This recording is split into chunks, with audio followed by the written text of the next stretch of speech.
Hi everyone, welcome to the channel. My name's Khaled, and today this is going to be my first Palworld video, and the first video I chose to do is going to be a top 10 tips in the early game.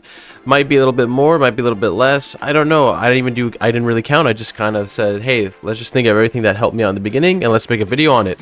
So let's not drag this out. If you end up liking it, please consider subscribing to the channel, leave a comment, and if I missed something that you think is important, write it down in the comment section down below because your comment might help somebody later on.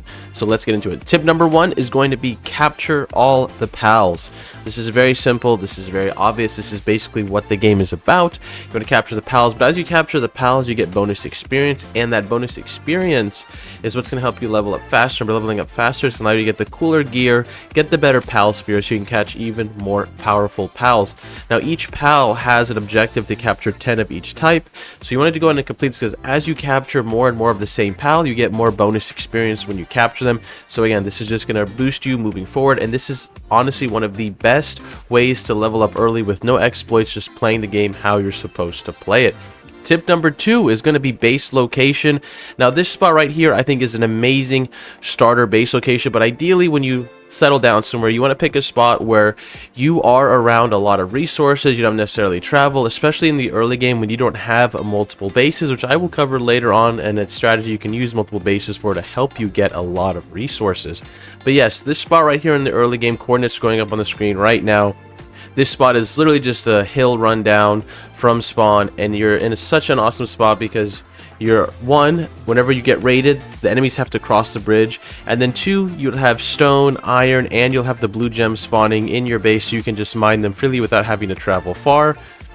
And also there's some more iron down the road, and ideally you're kind of centralized in the area of where the starter pals are, so this will be a great way for you to catch everything in the early game quickly.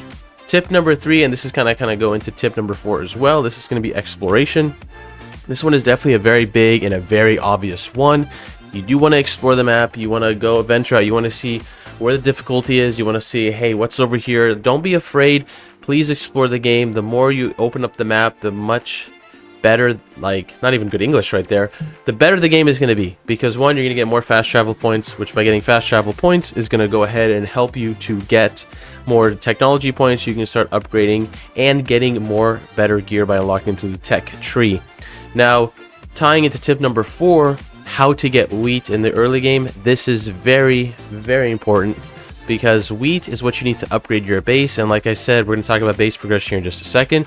But if you go to this village right here on the map, this guy right here sells wheat. This guy's guaranteed.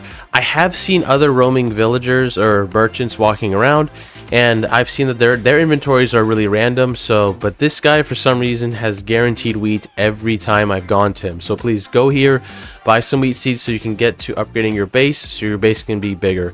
Speaking of base, let's jump into the next tip. This is going to be upgrade your base. Now, you want to upgrade your base for multiple reasons. One, ideally your base is going to be where you do a lot of your farming in the game. Really the biggest farms early game is going to be stone and wood farming, and even the blue gems. That's going to be a big farm in the beginning for you to progress and make gear. But if you keep focusing on upgrading your base, which the game will take you through a tutorial to keep doing that, you're going to end up getting things in your base to make it like a crusher, to crush some wood, to crush some stone, to get blue gems and fiber, and then you'll have a stone quarry and then a wood quarry in your base, and pretty much you'll just be farming those resources passively without having to do anything. So again, that's why you want to focus on upgrading the base in the early game. Get that thing leveled up as much as possible. Now, going to the next tip, this is going to involve teleporting.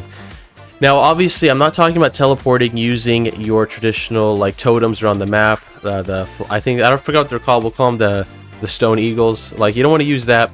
You want to use your base. When you get your base, so I believe it's level 10 or 11, you'll unlock the ability to have a second base. Now, as you can see right now, I put my second base at a ore spawn. So what I will do is I'll come here, I'll fill up, I will get all this ore that's in this area, and then I will travel back and I will cook it, and this is just how I'm able to keep my metal up constantly without having to like travel far or be encumbered. Coordinates for the spot are going up right now. This spot I think is a great spot for you to slap down let's say a little mine base in the beginning, depending on if you're playing like you're not trying to push too far and explore too far, you're trying to take the game slow. This is definitely I think a great spot for you. Next tip on the list is going to be farm your dungeons and farm your bosses. I'm going to put this in the same category. The reason why you want to farm dungeons and bosses is because the bosses are going to drop ancient technology for you, and those ancient technologies are what you're going to be using to get really good gear. Starting off, for example, one of the best pieces of gear is going to be the grappling hook. I think that thing's amazing. You also get the sphere rocket launcher, and you can get the penguin rocket launcher too pretty early game if you're ending up getting a lot of ancient technology. You also need ancient tech to get your egg incubator so you can incubate your eggs, and you need it so you can also make your pal condenser so you can make your pals a lot stronger. Now, going into one of the final tips of this video, and this is very important, it's your base management.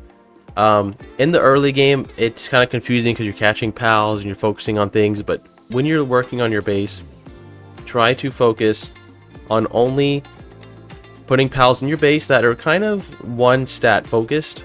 I'm going to contradict myself because you're going to see my pals have multiple skills, but you want them to ideally have one skill because it'll stop them from being distracted and going off and doing other things, and it's just going to help to propel your progression and your resource gathering in your base. Anyways, guys, I hope you enjoyed this quick, short video on my top tips for the early to mid game in Palworld. Remember, if you guys think I left something out or you think I should have touched on something, please go down below and comment and let me know, because you might help somebody with your comment. Anyways, guys, thank you so much, and I'll catch y'all in the next video.